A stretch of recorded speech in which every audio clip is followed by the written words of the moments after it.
Thank you so much. Thank you. Thank you. Thanks, everybody. So good to see you. It's wonderful. Wow, this is beautiful, isn't it? These pretty tables, and this is kind of nice. You know, I thought I would begin with just a chance to Q&A from what we were just experiencing before. If you would like to ask anything about Asbury, if I can follow up on anything that I talked about, or if you've had any question about it that maybe I didn't touch on. Yes, ma'am. Is it possible that you could share the notes that you had, just the different things, because there was a lot. There was a lot there. Is that possible? Yeah, it was a page of handwritten scribbles. I'm so sorry. But I'd love to, we need to do some sort of writing and capturing of some things and pass that along. I appreciate the nudge, and we'll get to that. But you wouldn't be able to read my notes, I'm afraid. Yes, ma'am. What happened after you said I have a microphone here so we can all benefit from your question. Yes. I can get to You said at the end that Ashbury, like, it's not there anymore, like on the Ashbury campus. Well, what happened to it? Did it go somewhere else, or can you tell me what's going on? Yes, that final night was the Collegiate Day of Prayer, and we had that simulcast that went all around the world. It had not planned to be. It was meant to be just on American campuses. But then it was picked up by these larger networks, CBN, TBN, Family Resource Council, all these groups picked it up, broadcast it, and then it went into different places around the world. And so there are not any public meetings occurring now in Wilmore, Kentucky, but what we're hearing about are meetings that are happening literally everywhere. We know of 278 colleges and universities. We documented those universities that had students in Hughes Auditorium at some point in the 16 days and nights.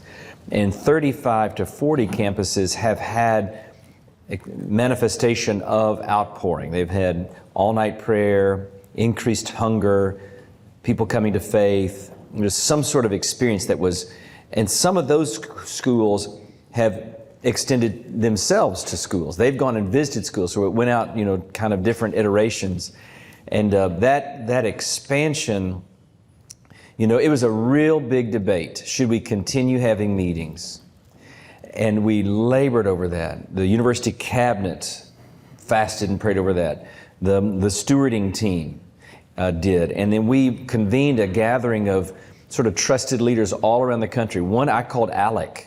I called him. I said, what's your advice, pastor here? And we gathered one night about 10 o'clock at night. We got a Zoom call of people all around and just sought counsel. Should we discontinue the meetings, or what should we do? We prayed, and there was a unanimous kind of unity of heart that the Lord had appointed that broadcast to be the point where we just sort of released it, gave it away. That it would not be something that would continue to sort of have any focus with us. And I do believe that was the right decision. I think that it has had much more of a multiplied expression than it would have had we tried to sort of hold it. So that was it. Ended. It was 16 days and nights, and it ended on February the 23rd locally. But the stories of it. One thing I will just mention is that one thing that we are trying to do is that we're just, we mentioned how awakening moves in friendship. It's not a program that you just sort of plug and play anonymously. It really does move on trust. And so we've reached out to all of the campuses that had expression, and we're inviting them into friendship with one another. Would you like to be in community? Would you like to journey together? And so we're having a gathering next week, actually, in Houston for student worship leaders. All these worship leaders are going to meet together. And then in May, we're gathering all the student teams back at the campus of Asbury for a gathering just to sort of go into, and all the campus ministry leaders that are part of it. And so that we can mutually bless each other, learn from each other, visit each other's campuses, continue to pray for each other. That is a way I believe we can preserve the fruit and sustain it, and we'll watch God do more. And another thing that is happening is that a lot of what I shared with y'all today, we believe are sort of like lessons to the church. Not that it's a formula, paint by numbers, and it's certainly not, we hold no expertise whatsoever. It's not like there's any, but we are trying to learn and to steward it and to bear witness to it. And so this coming week, actually, we're going to spend 2 days just doing some video remembering. And we're just, the folks that we're just trying to steward during those days, that 8 or 10 and a few others are just going to sit down and just kind of just recall and remember while it's still fresh, so that we can then begin to share it out much more effectively. And what we hope is it's not prescriptive, like this is what you should do, or even instructive, but we want it to be descriptive and provocative. We hope that like church staffs or worship teams or elderships or church councils will just listen to some of these lessons that were rocking and shaking us and say, okay, wait a minute, what does that mean to us? What are the implications for us? It seems like there's a story of what Jesus did. There's also a story out of the outpouring of how it seemed he was wanting to do it. And we want to learn from both. And so we're going to we want to bear witness in a way that will provoke any context of ministry to sort of examine and pray. And, maybe there is a call to the consecration room. Maybe there is something we need to do that goes deeper. These sorts of invitations. And so that's what we're trying to do. And, we'll continue stewarding and then it'll just multiply out from there. We're not going to try to hold on to anything, make a brand out of it or anything like that. We're just trying to stay with it, keep in step with the Spirit, and we want to stay with it as far as the grace of God wants to take it. And I think today was so special just to bear witness, honestly, just to be able to tell you the story from the inside of it. And then you can just appropriate it and pray with it and see how it may mean something to you and to your church or setting. Okay, so anything else? Yeah. Thank you for sharing today what the kind of behind the scenes of after it happened. As things get rolling. Last night, Pastor Alec mentioned a lot of times before an avalanche, there's snowpack that just keeps coming kind of on the mountain. Maybe what were some of those things maybe behind the scenes beforehand that may have been kind of snow, kind of the lead up to, because in some ways it kind of seems like, well, why Asbury? But then the more that as it came out, it's like, wow, there's actually a big history at this campus of what God is doing. But maybe what was, I guess, some of those things behind the scenes to lead up to why we're here? It's such a good question, and it's interesting. Did y'all hear the question? Yeah. So why Asbury? What was the lead up, or what was the preparation? And I'm asked that a lot. And I don't know if you remember, but the very first thing I said when I began was, I just want to make sure y'all realize we don't feel like we're special in it, that somehow we got this right. And so God said, they've got it, I'll just come there. It wasn't like, I don't feel that whatsoever, but I can tell you a few things. There is a history of revival at Asbury University. And so it's a treasured part of their story. They really cherish it. And so they're very quick to respond to it. It's like, oh, this is wonderful. And so like those faculty, when those students went and said, I kind of want to go back. Fine, absolutely, go back. There's sort of this real warm readiness toward it. Another thing was, and I tried to illustrate this too, there was a great core of deeply trusted relationship. And that's why I really do believe one of the things we can do to become a ready vessel, to remove impediments to awakening, is to just ensure that our relationships are deeply intact. Deeply. Not just sort of on the surface, but like really, really intact. To the level that we know Jesus can see. Because I do think that was just in place. There was one time, there was a lot of trust, but there was one time, this group, as you can imagine, the thing became big and we felt all more pressure. It's like, okay, we don't even want to look at, so I didn't even look at my phone. I didn't want to have anything to do with it. I was just going to stay right where I was. But, we were tired. It was difficult. It was decisions all the time. It was joy. But there was one point where we were trying to pray, Lord, what do we do? What are we working with here? And we realized that's not the right question. It's like, how do we just stay faithful?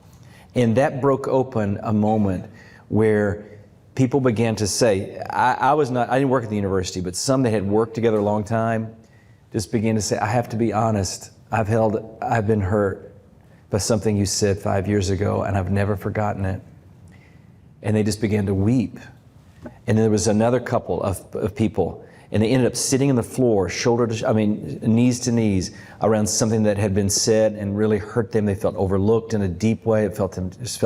I've not really wanted to, but I cannot shake it. I've always wanted to say this to you. And this room of about 20 people just kind of fell into tears. And there was this one young man who had been deeply abused growing up. He was actually somebody in the team. And he just kind of unfolded a lot of that. And it was like all the relationships went to such new depths. And I just began to realize it is that kind of vessel where God really can entrust His glory. That there is just such deep, humble confession of sin, love for each other. And so that was really operating. A third thing that I think is a preparatory, that was just, it happened to be true, is just the life of prayer in this area.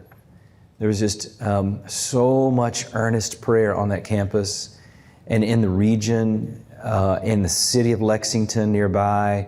I've been a part of a lot of those circles of prayer, and I mean, it has been so aimed at this.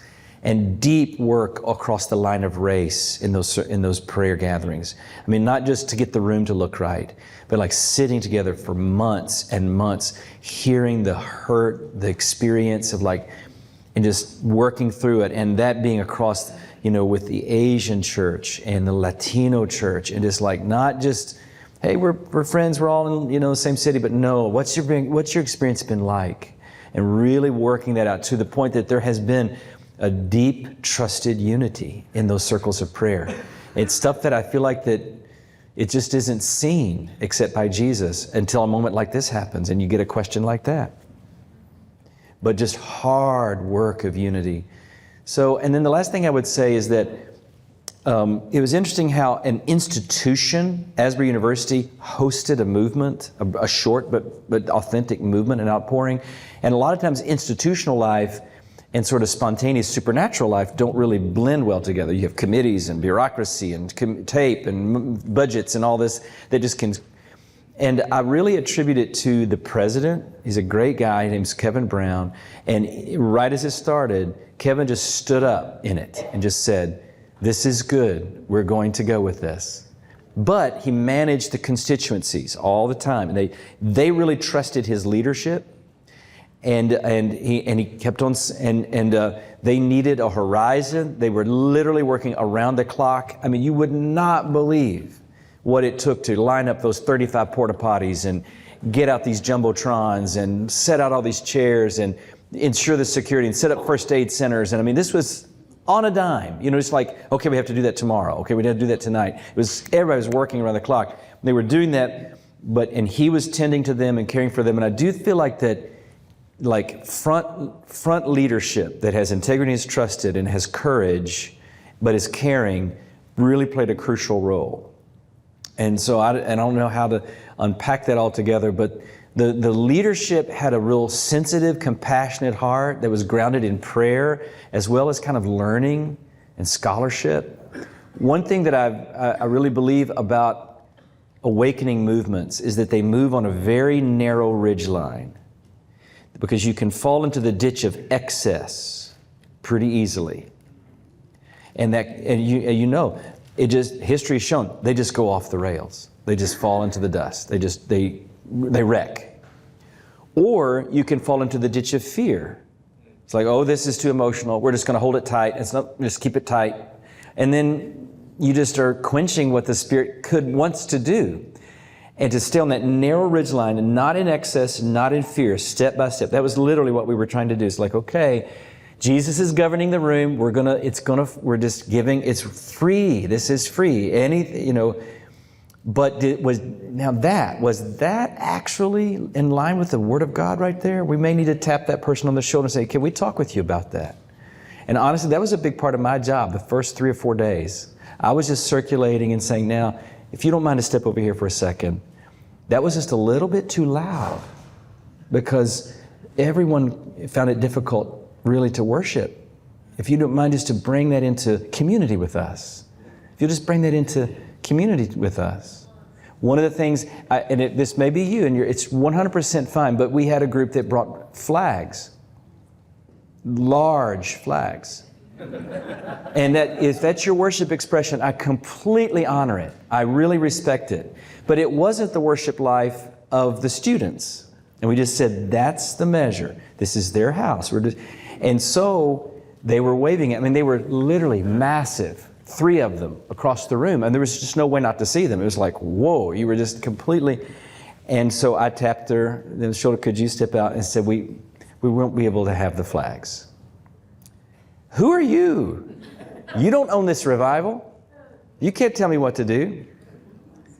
I know that, but it has happened here. And there's a few of us that are trying to faithfully steward it, and we're doing that in mutual submission to one another. And we ask you to bring the same submissive spirit as well. And so if you can't submit to us, to one another, we're not going to be able to go forward with the flags. And we just did that a few times. We're not trying to quench anything, but we're just trying to stay on the ridge line. Hold community under an outpouring. It's kind of hard, honestly, to hold community and keep that thing on the rails and not control it. We did not want to control it, but we just wanted to sustain in it, just stay with it. We're going to stay under this thing as long as the Lord tarries. And I do think that by God's grace, we were able to do that, steward it. And so those are some of the preparations I think that that God was helping us with. Does that make sense? Y'all want to follow up on any of that? Is that okay? Okay. I think you were next. So, 2 things you said are very interesting, and I heard it earlier too, and it's something I've heard recently. So there was this level of trust with everybody there. Yeah. But you also said that you have to get humble and go low, and actually go lower than you think. Lower, right? yeah. How do you manage, so we're talking about being prayerful and watchful and asking the Lord's direction, hearing His voice. At the same time, having to manage that from a perspective, which, like the flag situation, right? How do you go about getting to that point and doing that and knowing what fits and what doesn't? Yeah, that's so good. Yeah, I'll just be completely honest with y'all. Every time I've come to Westgate, in these settings, I'm just completely honest. I remember the very first morning, okay, I'd been there that first night really late, and I was back. And I was walking toward Hughes Auditorium by the library. I can remember the very spot. And I just stopped. And I just had this sort of confrontation with myself, the self in me. And it was me talking to me, saying, listen, self, you can't go in there. You're going to need to die out here. And this may sound weird to y'all, but I stood there outside of the library and I imagined the self, the flesh, on the ground, and I put my foot on the throat of it. And it flailed. It was like it was trying to live. And I just jammed my foot down until it was motionless. It was like a few minutes. I stood there. No one else knew. I was just standing. But I knew what I was doing. And it was just this deep conviction that I had of what this actually was. And there could not be flesh. And I feel like that we just all entered into that, this sense of we are holding something, like it was like the ark. Who would dare touch the ark? And so we had that and I think in that sort of spirit, and then there was so much submission to one another. I feel like that we had this deep trust in each other to tell me what, real honest. And I felt like that between the trust we had that no one was trying to get gain out of this. No one was trying to get platform out of this. And we truly wanted to hear what each other's discernment was. People were prayerful, hearing the Spirit. that through that we did sort of learn to make these calls. And there was a good friend of mine, Steve Siemens, he's a faculty at Asbury. He's just a gold standard kind of person in terms of wisdom. I called him every morning on the drive. It's about a 30-minute drive from my house to Wilmore, just to kind of check in. And one morning he just said, now David, you're going to have to be firm at points. You will just have to be firm. And you're going to be listening to God, and you're going to hear His whispers. You're going to have to trust Him. And we tested them, but then we did trust them. And we just sort of made these moves. They weren't always perfect. Oh my goodness. Lots of mistakes. But on the whole, I think by God's grace, we were able to sort of hold community around it. Yeah. Go ahead. I was listening. You talking about prayer, altar, worship, and young people. Yes. And do you know that is the Spirit of God is speaking to you heart? Because a few years ago, we was in our church, we prayed for the Pastor Alex and everybody, and God spoke to us, spoke to me, the revival beginning in America, young people. And in our church, we're going to start with the young people. I had it. So when you talk about all these college students, they come to the young people, and I says that because you did not have an agenda, you totally rely on the Spirit of God to the prayer, and then whatever flow that God leads you, then what you did, and you did not write down any agenda because the Spirit of God was leading you, and then I was really touched that. It's a really confirmation that humble, God used the humble people who total depending on God, not ourselves who have a PhD degree, celebrity, but the Lord used your humble servant. And then I thank you for sharing. That really touched you for the young people. That was so important that we have to know that the worship in God and adoration, how we're going to become to the altar, and we're going to have to continually support the young people, encourage them, because it's God's going to raise to the revival with the beginning young people. Yes. Thank you for sharing. Oh, bless you. Thank you. That's so encouraging. Yeah, I will just say, I have so many pictures in my mind. There was one time 3 young men from Judson College near Chicago. Have any of y'all ever heard of Judson? It's named for Adoniram Judson. And these 3 guys, and they came with a guy in the middle, almost like, a player on a football team that has been injured, and he's got his arms around 2 players, and they're kind of just dragging him off. He's in the middle. This guy was in the middle, just weeping, and they were roommates. And when they got up to me, the guy weeping just said, I am so completely broken with my addiction to porn. He said, I can't even talk to a girl. And he said, here I am at this awakening, this outpouring, and I was looking at it today, and I feel so ashamed. God is done with me. I'm a big piece of trash to Him. Just this, and he was poor, just weeping, just broken by it. And I prayed with so many young men in those 16 days and nights, and I don't remember a single one that did not, the very first thing out of their mouth was pornography. Every one. And I think one of the things about this generation is that they are so clear about how much they need God. They are so desperate for some rescue, some help, and they just are free to speak it. And just to bring him up and just, hurting. It was just like that the whole time. It was just full of so much honesty and courage. I think they are such courageous men and women, these young. And so, I just feel like all of us, I'm 60. I think any of us, we just need to listen to them. It's not like that, I don't know. We're in this all together. It's not like all the older generations just need to step and do nothing. But I do think there is a unique voice they're bringing to this moment that if we listen to it and really engage together, God moves in it. That's at least what we witnessed at Asbury. Yeah. Yes. Go ahead. Mm-hmm.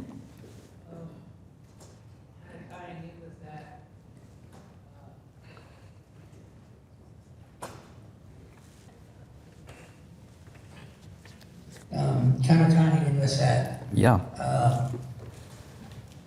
I've been feeling myself and have been hearing from others I trust that,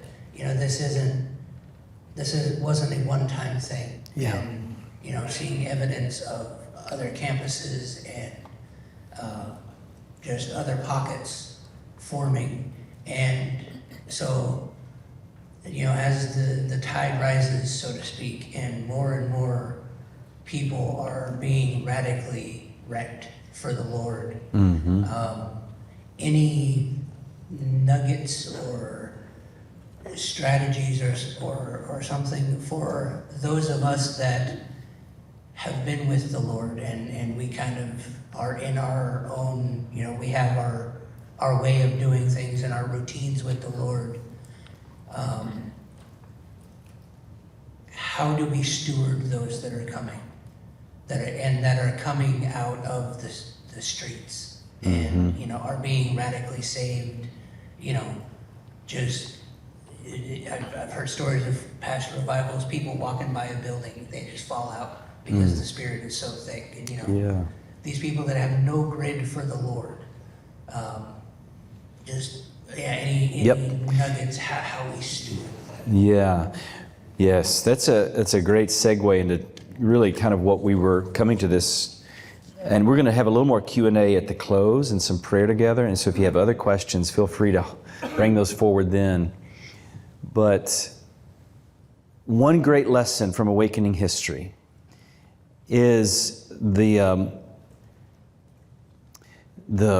kind of the spiritual practice, the model of micro community.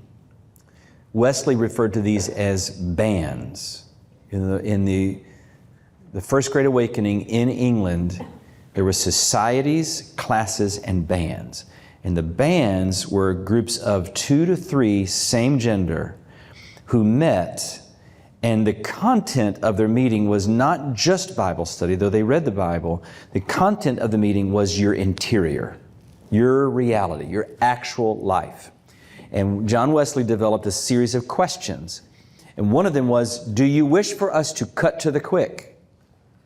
And questions like, is there anything that you would rather not tell us? These very, very penetrating questions. And I really believe that the best thing that we can do right away with people that are encountering God in outpouring, in revival, they're meeting Jesus, is to immediately bring them into a small but very deep little circle of friends where they're asking each other very direct questions, reading Scripture, and praying for each other. That's so basic. You don't get, that is the Christian movement at the molecular level. This is, we meet, we read the Bible, we ask hard questions, and we pray. And if we'll do that, George Whitfield, who was the great preacher in Scotland in the colonial America, was a great preacher. Many, many people came to faith. But at the end of his life, he called his work a rope of sand. You could not pick it up and hold it. It just wouldn't stick. And that he called Wesley's work as one that was sustained. And it was. It was much more preserved because he was willing to have fewer numbers but go deeper. He was after a depth awakening. And sometimes I think we in the West can be so pleased with numbers, a mile wide and an inch deep. That has failed us. If we could go a mile deep, an inch wide, we'll change the country. I really do believe that it doesn't take a whole lot of fully awakened people who have met Jesus to just be salt and light for the whole, a little leaven for the whole lump, just a bit of yeast for the whole. And that is what we would say that often at the outpouring is like, we're here today for depth. And we were every day we were just inviting people to go absolutely to the bottom of all that they needed Jesus to do. And so that kind of depth and in smallness, I think is so crucial. And then the next is what we're here to talk about, I think, is the way that we sustain, is in a manner of prayer that is decidedly non-casual. And I've talked a little bit about this before at Church Awakening conferences, and some of you've been here before. I just wanted to kind of bring this back to you again. because I've said previous times that a big moment for me was, Eric was right, I did this post-grad project about the patterns of prayer that had preceded the Great Awakenings. And in that project, I began to really learn about the first Great Awakening that opened up in colonial America and in Scotland and in England. Jonathan Edwards, Wesley's, George Whitfield, amazing. You know, this 6 of the 9 colonial colleges, what we refer to as the Ivy League today, came out of that awakening. The American missionary movement began in that. It really set the soul of our culture. It was amazing. Then you had the Second Great Awakening, which began on the frontier in the camp meetings. Then you had the very warm-hearted but more sort of sophisticated work of Lyman Beecher in the Boston area. But then Charles Finney, who led the Second Great Awakening in upstate New York, and that went on for about 45 years. The church grew by fourfold. The American mission, so many colleges, universities formed. The American Bible Society, the YMCA, end of child labor, abolitionism, so much social transformation, all were just rolling out of that awakening. And so we could tell stories. I love awakening history. And to be honest, giving my energies to the hope of awakening is the only way that I can hold my sanity. Because when you look at the world and the way it's going right now, it's withering. You know, you just cannot hold, you can't even look at it. You either deny it and just kind of dial out of it, or you face it with an awakening hope. And so long as I'm having hope, and now my hopes are so much higher, that's what I hope this morning would be for you. And I cannot say it enough. This is, we say this, for from you are all things and to you are all things. That was this morning. Every single bit of that was from God, and it is to Him again through you, just seed to sow, nothing about us. But I am hoping that hearing those stories can stir your hope that, God is hearing us. He is able. He can pour Himself out in ways that we have read about, but He's still doing it. That you'll have hope to press in and hope to keep praying. But here's the thing. We can tell these stories, but the reality is, where does that really come from? Yes, it was surprising. It wasn't on our calendars, but it was not unexpected. Because we know where this actually comes from. Where this came home to me was whenever I was doing this postgrad program, and I stumbled into a book called Sounds from Heaven, and it was by Colin and Mary Peckham, and it was the story of the Hebridean revival, 1949 to 1952, what some consider the last real awakening movement in the Western world. Alec has been to the Hebrides and heard this story. He and I have talked about it a lot.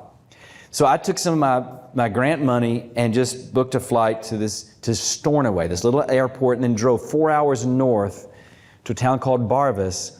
I met a woman who worked for a cultural center whose mother had come to faith through this revival, and she knew all these people. The book I'm referring to has 23 eyewitness accounts in the back of it, 23 people who were I was able to meet 11 of those 23. I sat with them in this church where it began, Little Church of Scotland in Barvis, Scotland. I asked them, what was it? Was it Duncan Campbell's preaching? He was the great voice. Was it the singing, so well known? Was it some model of ministry that you followed? And they all said yes, all of that was important. But to a person, these people in their 80s who have been teenagers at that time described waking up to the sound of their parents crying, unsettling for a young teenager. They would get up and look over the stairwell to see their parents on the floor, sobbing, calling out the names of the young men who had gone off to World War II with their simple faith from the remote Scotland, and it had been shredded by all they'd seen in the war, and they were deconstructed. They had lost their faith altogether, and these parents were just calling out their names, just begging God for them. They would tell me stories about being out in the yard playing and hearing the sound of their grandfather shouting, and they would hearing it from the barn. They would go to the barn, look through the cracks of the barn, and see their grandfather and a couple of other older men on their knees in the barn with their arms upstretched, shouting things like, "God, we know you are a covenant-making, covenant-keeping God. We hold you to your covenant. We must have our sons back. We will give you no rest until we have them back. That kind of praying. These people said, they were the first that I'd ever heard this phrase. This was travailing prayer. As like Paul, Galatians 4:19, as if in the pain, I travail as if in the pain of childbirth, that Christ might be formed in you. And ever since I've looked into the eyes of those men and women who once saw what we so desperately long to see, I've come to believe that it won't happen until there are more hearts that are plowed up to receive the seeds of travail, which is really what I want to commend to you today. And, you know, we know that there's nothing original about this. We know prayer is always the great preparatory work of the great works of God.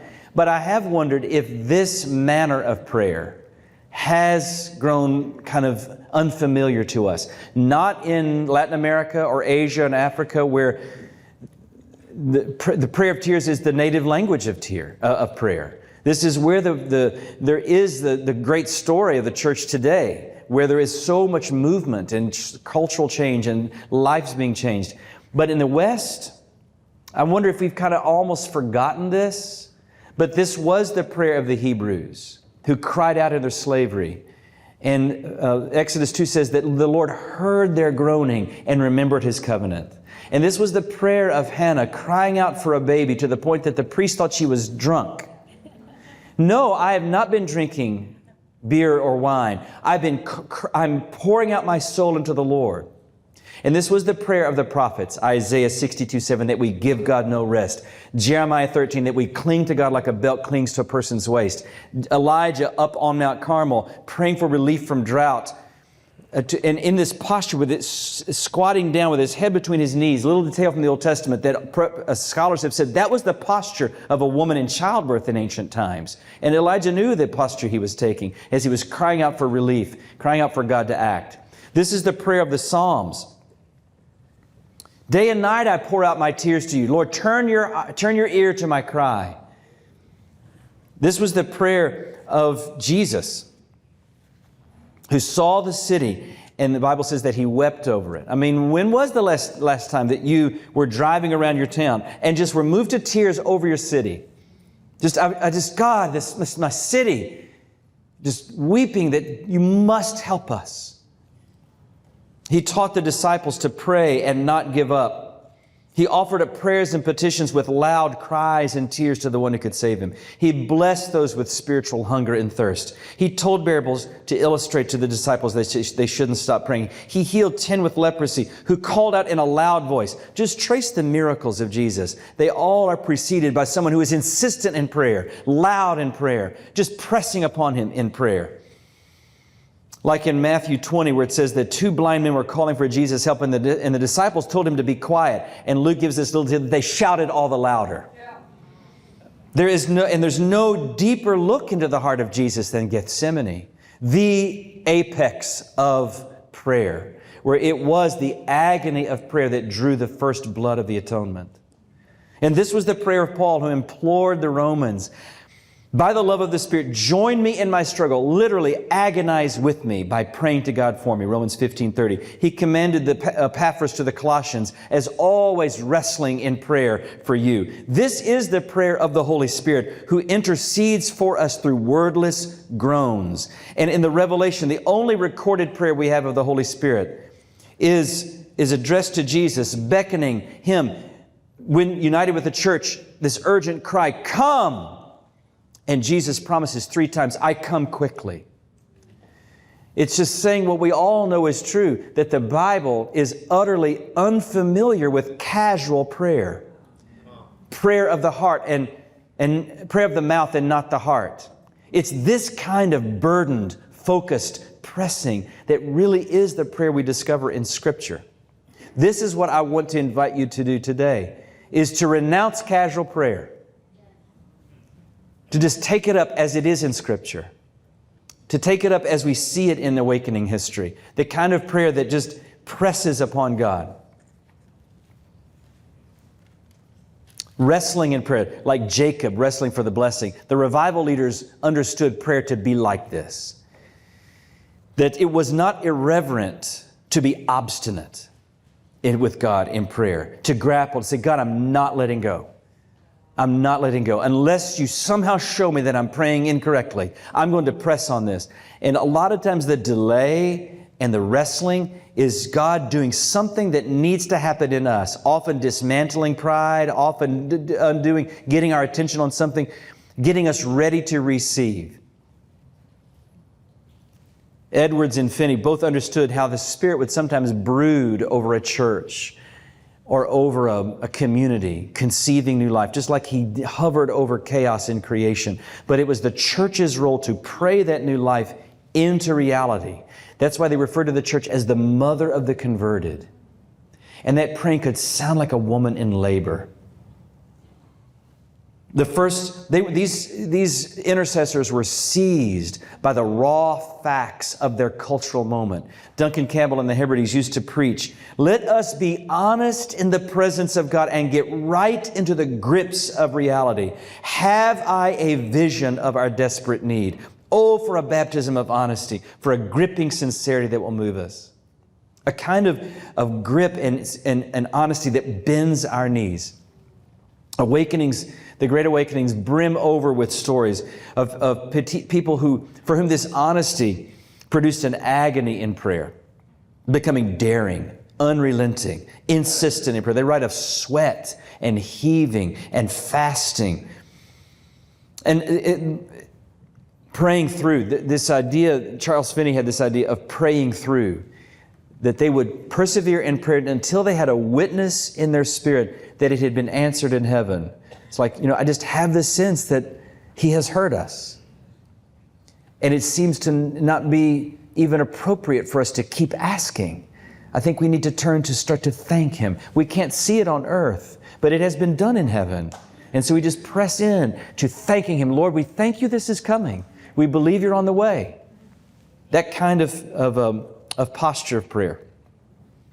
Most important to these awakening leaders was that none of this courage and audacity and determination in prayer could be muscled up. This isn't about sort of self-generating some kind of boldness. We can't manufacture this. This is a ministry of the Holy Spirit, operating as the Spirit of prayer. This was to them the key spiritual gift of awakening, the essential charism of awakening. God Himself, by His Spirit, providing the discernment and the faith and the energy and even the language, the very breath and groaning for the seeds of awakening. One of the best things I think we can do if we really want to prepare for the greater works of God is to pray about our prayer. Is to say, God, give me Your prayers, to ask for the gift of discernment. Help me to see as You see. Otherwise, are we just seeking to somehow inform Him as though He doesn't know? Don't keep on babbling like the pagans. No, just go to your closet. Just pray to the one who's unseen. To say, Father, give me Your prayers. If you will author prayer in me, I will give it utterance, add faith to it, bring unity around it, and watch You go to work.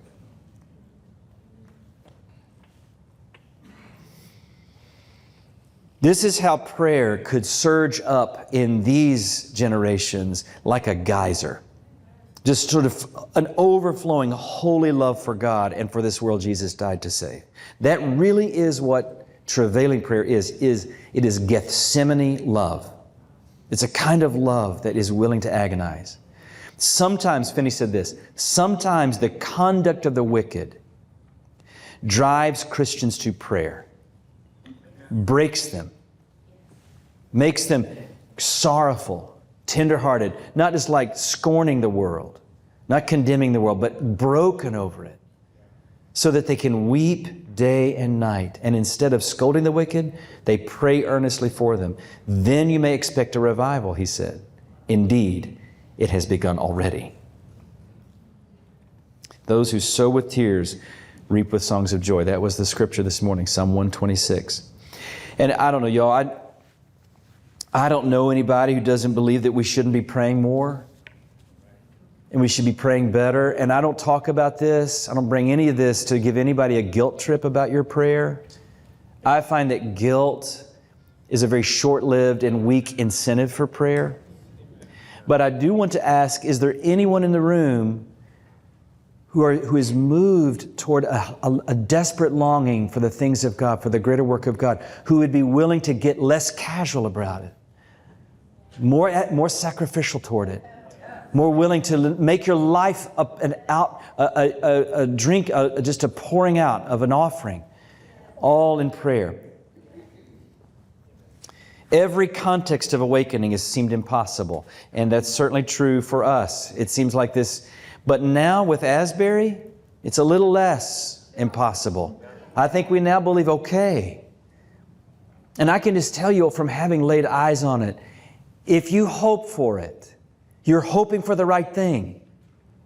I saw, honestly, that old altar rail at the front, if you could see it with spiritual eyes, you wouldn't see wood. You would see chains. I watched chains falling off. These young people, sociologists have called them the generation of anxiety, depression, and death because all the markers are off the charts. I watched them jump in worship, dancing before the Lord, and I saw, yes, they can be, I believe they will be a generation of joy, fulfillment, and life. This is what we hope for, and it can be. It can be. I know it can be now. I pray differently now. I hope you all will. Just let me bear witness to your prayers. It can be. You're not just wasting your time. You know, it's never a waste of time to pray. It's never the wrong time. You're never out of time. I just wonder, what else will it take for us to get into the posture of travailing prayer? How bad will it have to get if we're not there already? I just wonder if there's anybody in the room who'd be willing to take up this awakening sensibility, this grip of honesty, this kind of this heartache that we can't shake until we pray it out, that we would come into a sympathy with God. The prayer meeting in the Second Great Awakening, Finney believed the prayer meeting was more important than the preaching meeting. He would say, listen, yes, come to the preaching meeting.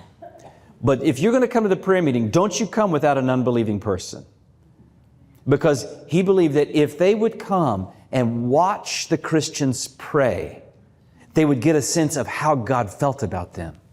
They would listen to that. You mean He cares like that? He longs for me like that? Just watching the Christians pray. You mean that is how He loves me? Prayer was an apologetic. It was the proof of the love of God in the awakenings. Just to listen to the Christians pray and watch them. So, I'm just wondering if there's anyone here today willing to move into this kind of servant ministry. We talk so much about the young. And I offer you just these stories because it may be that some of those young are your young. Your kids, your grandchildren. This is the thing that I think is happening, is that this is no longer just a survey report. This isn't just statistics anymore. This has come inside our house. It's reality. These are, at least it's our kids' friends. We are not far removed now from just how broken we have become. And I want to appeal to you, if you are parents or grandparents, it's fine if you're single here. But if in some ways I really believe that there's no experience, there's nothing deeper in human experience than the love of parent for child. I mean, you would take a bullet like that for your child. It's just this instinct of the most profound kind of love. I've wondered if at times this is a part of why God chose to reveal Himself as Father and Son and Spirit, but in that parental kind of revelation, because it's something that touches so deeply in the heart. And I want to appeal to you in that dimension of your experience to ask God to baptize that in prayer, that you would have a parental longing for Gen Z, that you would cry out on behalf with a mother's love over the generation and a father's love over these young that you would just begin to travail over them as you would your own son or daughter, or still do, or your grandchildren, that you would ask God, God, cause this to abound in me to this generation. Cause my prayers to touch all this generation.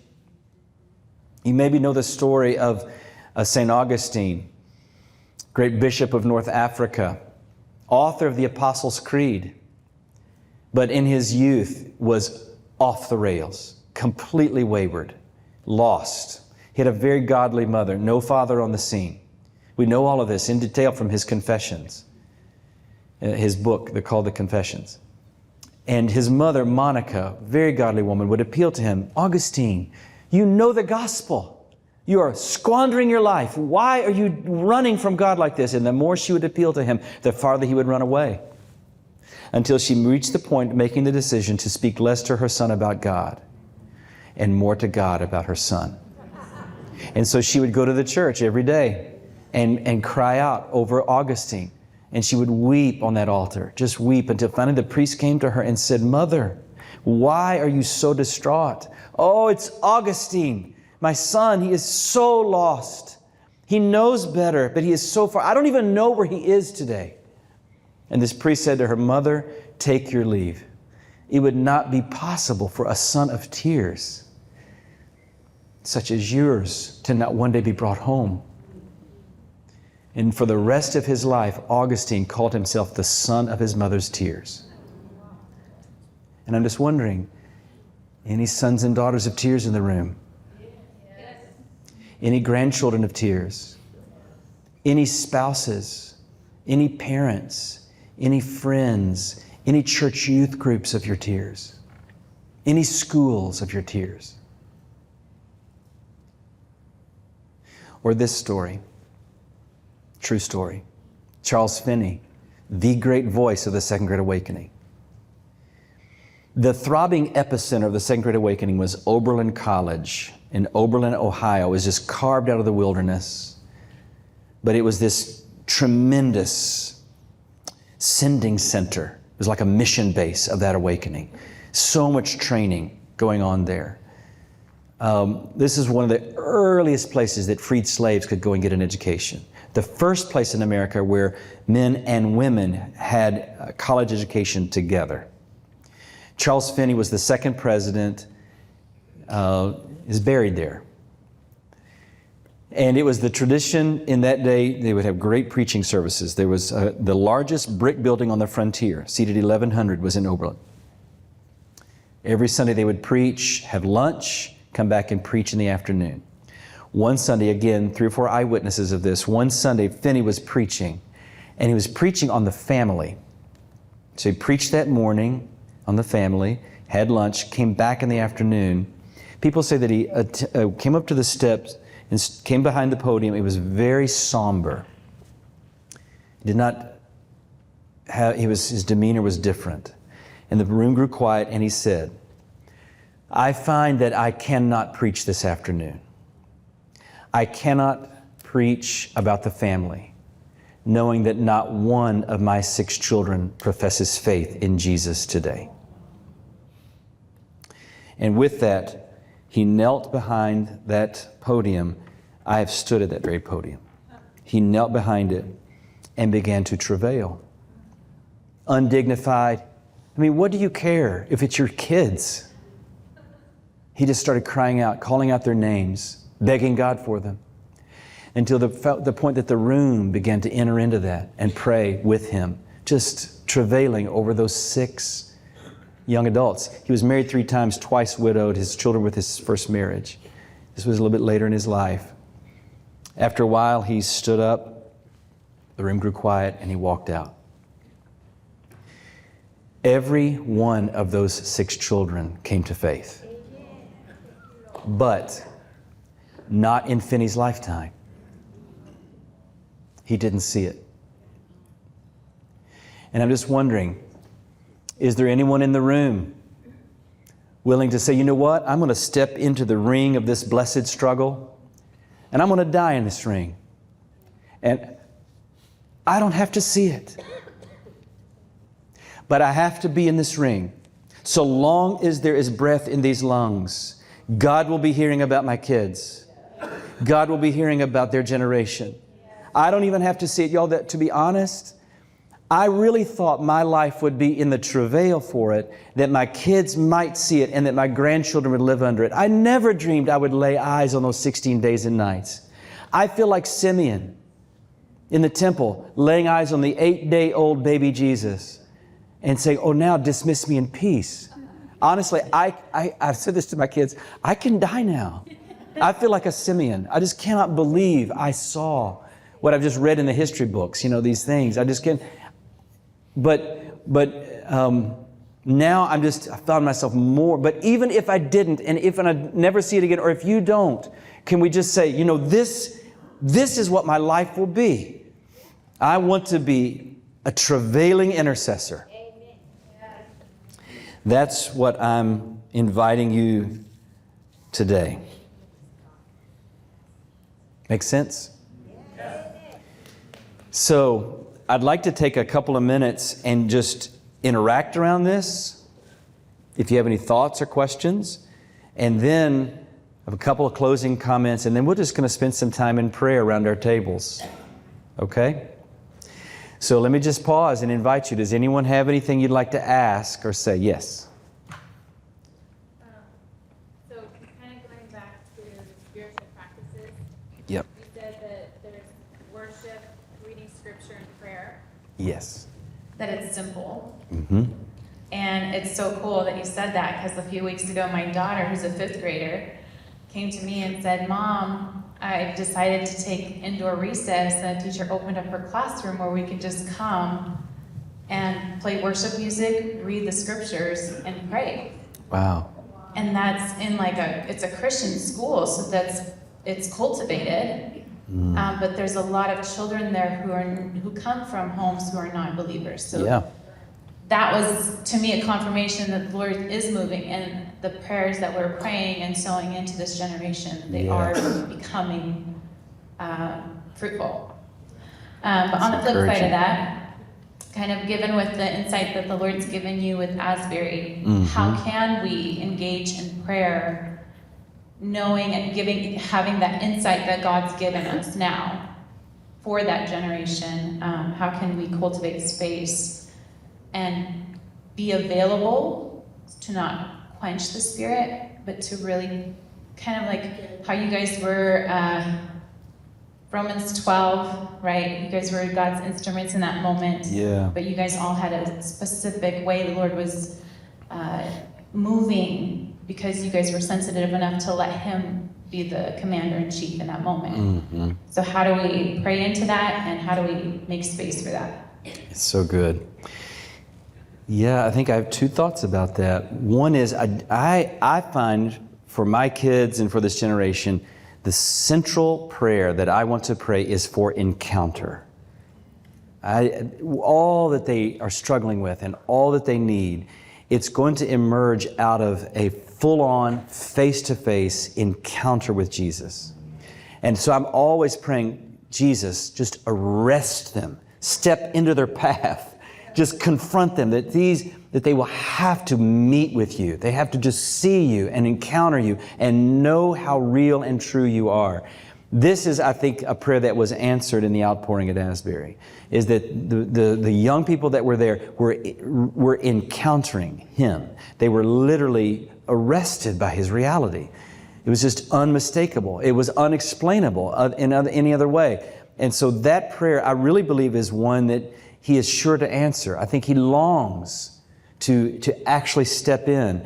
And so I believe that is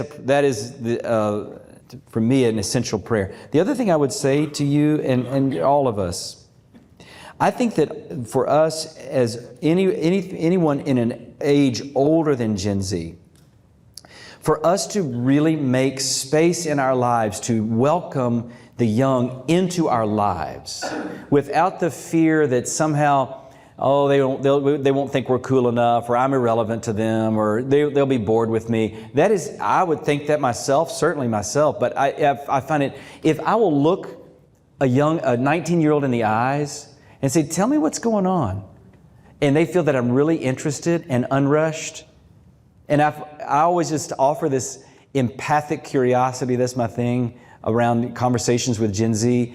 Empathy is like, when they tell me something, people will say, whoa, I can see how that was really hard. That would have deeply hurt me if that had happened to me. Just empathy. Like, okay, I feel it. I'm catching what you're sending. I gotcha. And then, could you tell me anything more about that? Just be curious. This simple question, would you like to elaborate? And they can tell, and I'm not going anywhere. I'm really interested. I'm really interested. I'm not, and they can sense it. If I offer empathic curiosity and love and prayer, Jesus starts to come into that. You know, we're just built that way. Relational wounds are relationally healed. Confess your sins one to another. This kind of micro community, if there's patient listening, empathic curiosity, Gen Z will just sit and they'll feel so welcomed into your life. And they are craving spiritual parents, craving spiritual mothers and fathers who will just listen and care and actually be interested in pray. And if we could open our homes to that, just come and sit with us. Just welcome any opportunity we have and let them come in. I really believe that kind of posture, praying for encounter, offering a really genuine, patient listening, that we can do that, and that provides a context for God to work. Amen. Yes? So, I'm not Gen Z, by the way. and at some level, I feel that they're stealing the show in a good way. But I think, what about us as examples? I mean, why don't we have the encounters? Why don't we show them how to have a revival so they have an example? Because right now, they're having a revival and we're all sitting in church. And it really gets me that we are acquiescing to this powerful young generation, and we won't say, I want it too. So my question is, how do we get the older than Gen Z involved, as involved as they are? Yeah, wow. That's, honestly, that is a very right question. And I think it's a part of what we can pray for. Is that I fear, and y'all correct me on this, but I kind of sense that sometimes Gen Z just looks at our generation as just cultural Christians, churchgoers, sit, stand, go get lunch. And that's just not enough for them. It just doesn't get it. It's like, if that's all you've got, I'm out. I am desperate. I am falling apart. I've got to have more than just that. And for them, church is not a thing. It's not a weekly thing. It is life. These are my people. This is the way I'm surviving. I have to have these people. And if we could allow ourselves, because all that is New Testament reality. That's not innovation. That's the New Testament church. And if we would allow ourselves to shake off the fact, you know what? I have become sort of settled into just my familiar friends, the building I like, the preacher is good, I enjoy the music, and it's familiar, and we do good programs, and it's fine. It's fine. But I think what in reality is we have been lulled into kind of this thing that it seemed to me that the outpouring was really rebuking it. And so, Jesus died to make more than that possible. And that, and so I think it is a very fair question and an appropriate prayer that God would shake up all of us into a thirst and a hunger for the fullness of what the church is actually meant to be. What is worthy of the death of Jesus? Christ loved the church and gave His life for it. What would be worthy of what kind of fellowship would be worthy of that? It's got to be more than just this cultural practice going on. And believe me, I've been a United Methodist pastor. I'm a mainline. This was my life. I understand it. I've done it. So I don't scorn anyone's church. I do not at all. We love the church as we rebuke it. But we just say we've got to be willing to break open some humility and be willing to change.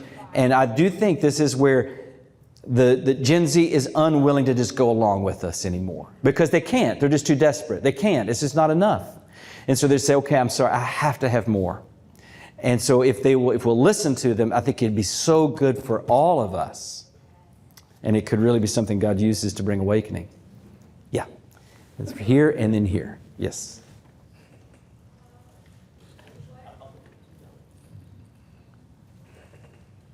What do you see God doing right now with the students? Like, what is the aftermath?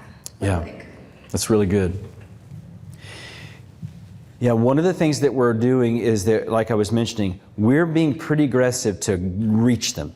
Like these campuses, we're finding the leaders and bringing them into community. We're trying to, we reached out to some donors to pay for all the travel for these students to get them to this meeting. It's like we raised money real fast. Like we just cannot delay or let travel be in the way of it. So we're just, this meeting's happening in Houston. They're coming from all over the country and it's costing a lot of money, but we don't care. So the leaders we're hoping to gather together. But then on the campuses, a lot of campus ministry staff are just really trying to follow up. We're in touch with them, all of them, the 35 or 40 campuses we know of, and they're being brought into small groups. Like at Asbury University, where this happened, there are 3 different opportunities for small groups for the remainder of the semester. The chapel office is doing one, the faculty are doing one, and then local churches, where they're just coming and inviting the students to sort of process it and talk about it, because it was a lot. And some of them have really been touched. Some of them have been kind of confused, like, what was that? And they're needing to talk about it and kind of appropriate it and work their way through it. And so I do believe that on these campuses, there's a lot of real, and this is another place where older generations can come alongside and listen and support and pray and allow them just to kind of work their way through it and really take hold of it, being brought into fellowship and community that way. And my hope is that by doing that, we'll be able to preserve the fruit and help them grow. I'm a pastor at Swim, and I'm a father of 3 Gen Z daughters from college. Yes. And this fall, I thought I'm going to do a class on next gen. How do you impact the next generation? And I started researching it, and I came across something. And this is some of the same things you said, David, that really reflect this. But I suddenly got this aha from research that I found that this generation, they want to hear from their elders. They want to relate to their elders. Yeah. And during the pandemic, only 10% of them even got pastoral care. But they got almost all their help from their parents and grandparents. 40-50% of their needs were met, and something dramatically changed. I think the pandemic caused them to reach out to the people nearest them, parents, grandparents, and I'm not sure the grandparents got the message, how important that was to them. But it is. And I told my parents, hey, you gotta figure out how to use Zoom more. You gotta FaceTime them all the time. Wow. They want to talk to you. They didn't think kids were interested in them, but they are. Yeah. And my dad started figuring out ways to have dinner with my daughter in college, because they're not that far away from each other. Wow. And they start Zooming every weekend with another of their grandkids. They figured it out that, hey, this is an opportunity to just love and care. And my parents are Christians. Some of their kids and grandkids are not, but they just realize this is their ministry. This is it. This is a listening ministry. This is a caring about what's your vocational goals? It's that stuff too. It's about everything of life. What are you depressed about? Are you going through counseling? Wow, well, tell me about. I gotta say, this has radically changed my posture toward my kids. I've been telling a lot of older people in our church. I did a 12-week class on this. I do want to refer you to one really good resource if you want to learn just what you were saying. Please. It's called Springtide Research. Yeah. And it's called it's 2020 report. It's for free, by the way. You can get it on Kindle. Go to Amazon. It's called Relational Authority. And it's Springtide Research. Just write that down and go to Amazon and Kindle and download it for free. It'll show you all the statistics about this and how just the whole thing is kids just want to be noticed, named, and known. That's the 3 things they need the most. Wow. If you can give them that, Yeah. their hearts will open. Beautiful, beautiful word. Thank you so much. Back there. That's so good. Okay, so I'm curious if you could share any tips you have on stewarding travail. Because our little community, I think this is something that we do and has like hit us. But I think I'm constantly asking the Lord, what does it look like to steward it and to disciple people in travail? Yeah, that's so good. Yes, travailing prayer is costly because it is, it requires your total person. It involves your spirit. It's emotionally demanding. It can be physically demanding. Finney talked about people who had this gift and this calling, and it broke their health. They would, sometimes they would almost have to be like relay partners, where they would say, I can't release the burden until I know you have it. And they would find relief. They were just such a deep, deep commitment to prayer. So I think when it comes to travail, we do have to steward our own energies to be marathon petitioners, marathon intercessors with this and go. And so that will sometimes require seasons of relief and then return. And I think also in terms of stewardship, that we need to just constantly be sort of teaching to it, normalizing it. That this isn't just a specialty. This isn't just for a group of experts, but this really is the way the Bible understands prayer. It is, explicitly non-casual. This is prayer. And so we allow it to touch us. We allow, travailing prayer is nothing more than prayer with integrity. It's like, how can we be seized by the desperation of the need and pray about it casually? It's like a disconnect. The expression of prayer needs to be proportional to the way we have understood the need. It's that simple question. I ask this often of people. It's like, how do you see it? How do you see our cultural moment? What's your assessment of the need? Just, describe it. And then, how much does it matter to you? How much? And that will open us up to the heart cry of the moment that we're in. But stewarding it, I believe, does involve leaning into it with one another, to sustain each other, to teach on it, to continue to strengthen each other in it, and to just make this sort of long-term commitment of just an intercessory life, a lifestyle of being deeply committed to the secret place of prayer all the days of our lives, and whatever it takes to sort of be marathon people in that. I think that's what we want. We want to be able to go the distance. So long as there is breath in these lungs, I'm going to be in this ring of the blessed struggle. So it's a long-term kind of sort of commitment. Yeah. Maybe just a couple more questions and then we'll turn to prayer. I think you've had your hand up before. Go ahead.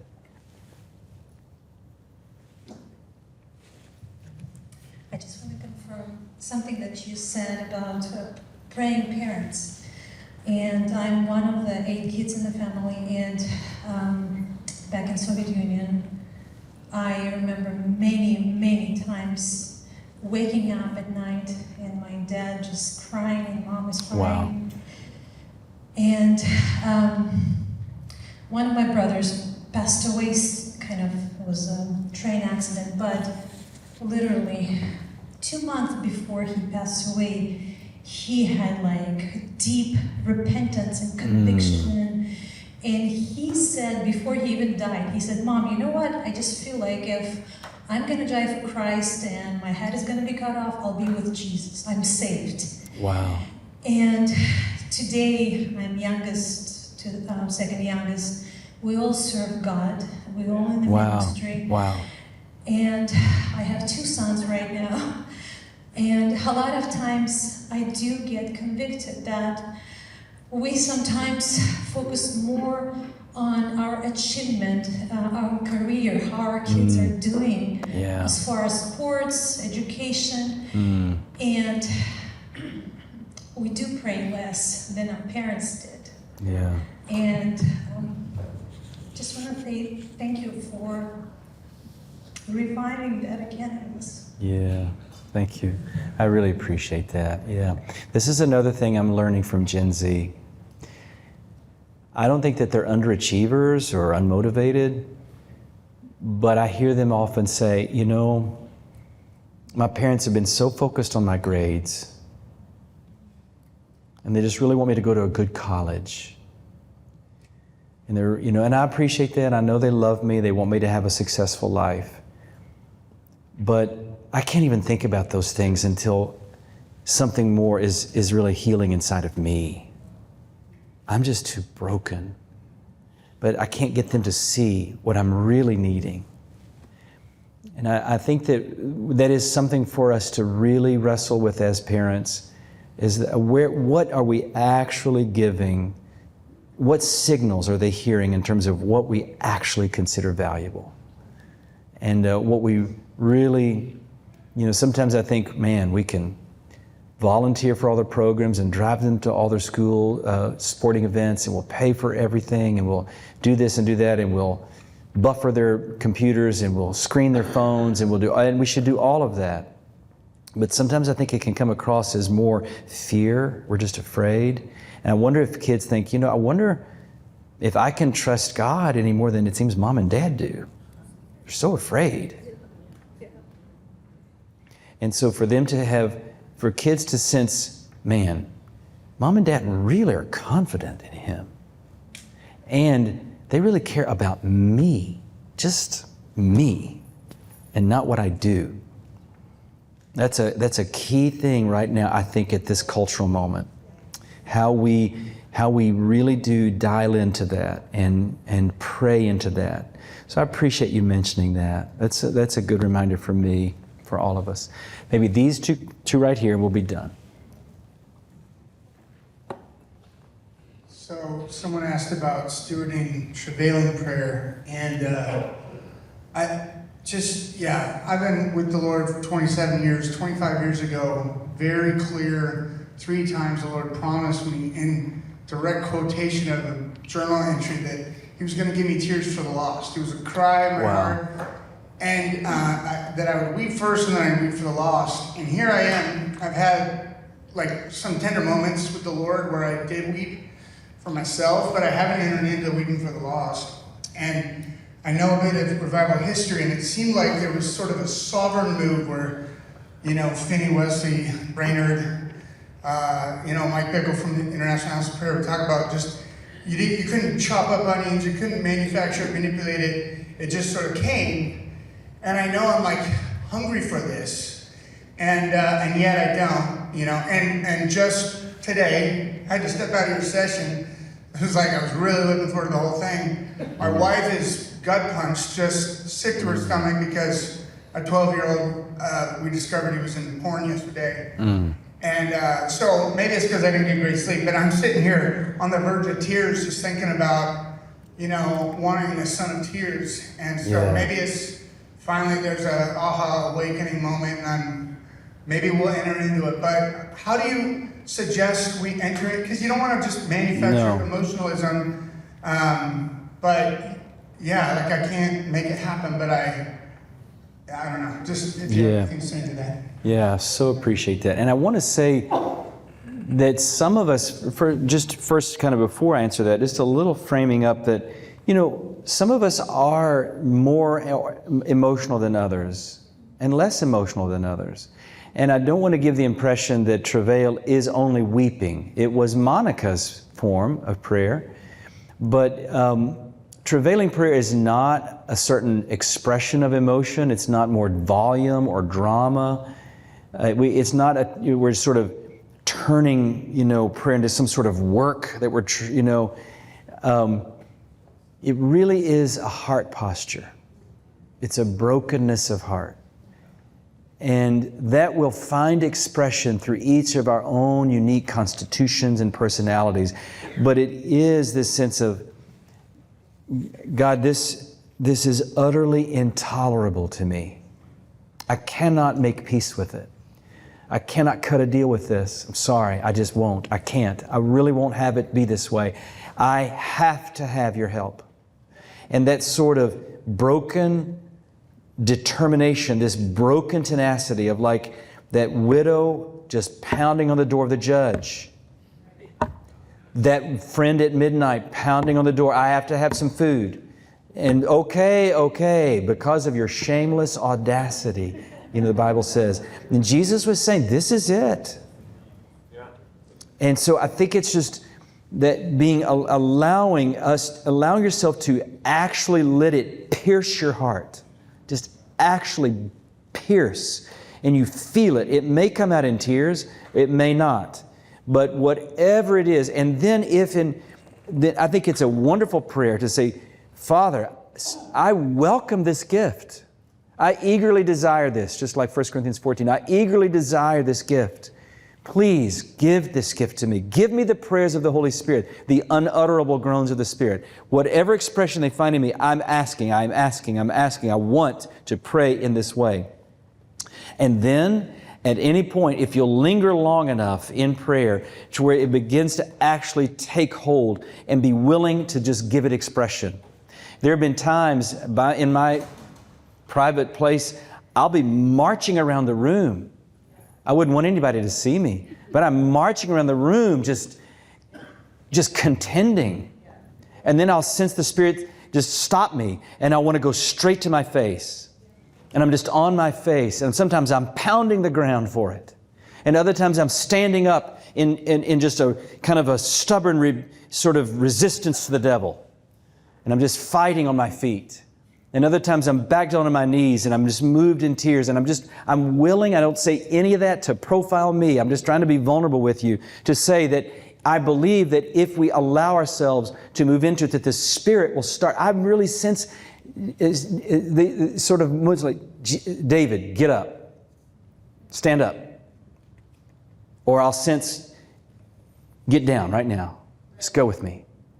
And I find myself being prompted and led, and that's whenever I'm willing to just humbly move in it. Just get in, go with those promptings, those little whispers. The more I'll follow those promptings, they get stronger and louder and clearer. Whenever I resist them, they go fainter and fainter and fainter. Some of y'all know what I'm talking about with that. If you follow those whispers, they become more clear, you're more resolute. You're just moving, you're following His prompting. I'll just mention here, I think we all are familiar with this, I'm sure, but just the discipline of fasting. I really believe fasting is the sacrament of desperation.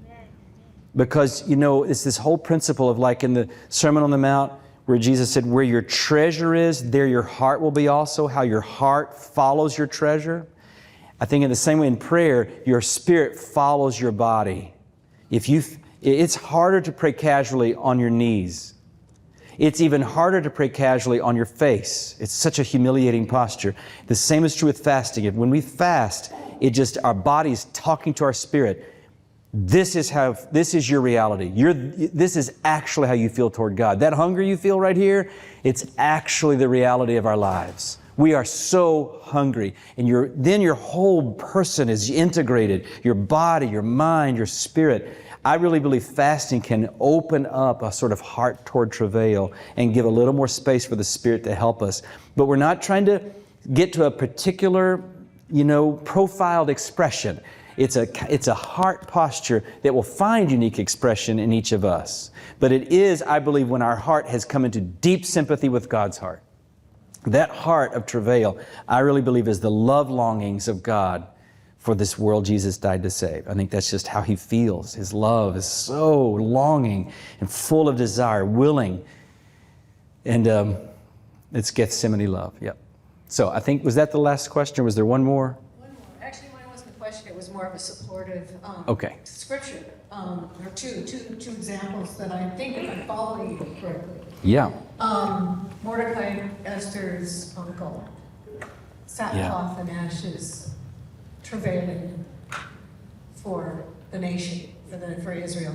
Yeah. And then another one is when, I can't remember who it was that was admonishing, because the only people that were mourning were the mourning women in the town.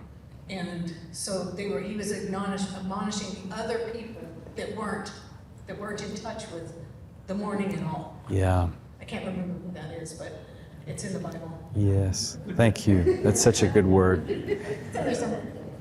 All right, well, I'd love for us to take a few minutes to pray, and then we'll stop in time to give you a break before you go back into the afternoon session. But I'd like to invite us to take just a couple of movements of prayer together. Now, I can't quite tell, but if you are 25 or younger, and you're in the room, would you raise your hand? Is there anybody here 25 and younger? We got a couple? You got a few? All right, here's what I'd love for you to do if you're willing. I would love for you all to just sort of scatter yourself around the room. Would you do that? We're not going to put you on the spot. We're not going to do anything strange. But I'd love for you just to get a few folks, if you're 25 or younger, just come and stand in different spaces. Come on in just a little bit, because we would like for you to stand and allow us, we'll just want to bless you and pray for your generation. Okay? So you can come on just a little bit farther in. Are you 25 or younger? Yeah, I'm doing sound. You're doing sound, okay. All right. What I'd love for us to do is, if you are very near one of those people, I'd love for you, just not everybody, but if you would just stand and lay a hand on them, all right? Just as a gesture of prayer and for their generation. All right? And so what I'd like to do now is, if you will, around those people, around these young adults, pray for them and for their generation. If you're not standing, if you would, around your table, let's just take a moment and around your table, pray for Gen Z. And we're going to pray that there would be a tremendous outpouring of the love of God into this generation. We're praying with the heart of Monica, with the heart of Finney for his 6 kids. So let's just enter into prayer for a moment for this generation.